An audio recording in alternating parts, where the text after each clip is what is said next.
All right, number 6, you're trying to find the ratios for sine m, cosine m, and tan m.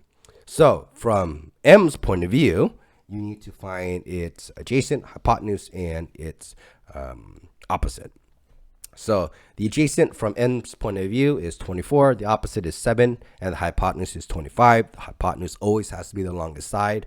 Here's our traditional trig ratio. Sine is opposite over hypotenuse, cosine is adjacent over hypotenuse, tan is opposite over adjacent. All you now do is just plug it in. That's it. So sine m is 7 over 25, cosine m 24 over 25, tan m is 7 over 24. Same thing for b. You need to label adjacent, hypotenuse, and opposite. So adjacent is 7, opposite is 4 radical 2, hypotenuse is 9.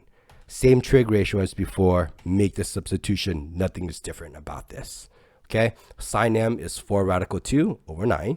Cosine m is 7 over 9. And tan m is 4 radical 2 over 7. C is the same idea, but there's some simplification that has to occur. Okay, so from m's point of view, the adjacent is 2, the opposite is 2 radical 3, and the hypotenuse is 4. Same trig ratio. Now, plug it in. Sine m, it's 2 radical 3 over 4. But the 2 and the 4 are like fractions. That does simplify to 1/2. So it becomes 1 radical 3 over 2. Cosine m, 2 over 4 becomes 1/2. Tan m, 2 radical 3 divided by 2. The 2 over 2 cancels, just leaving you with a radical 3.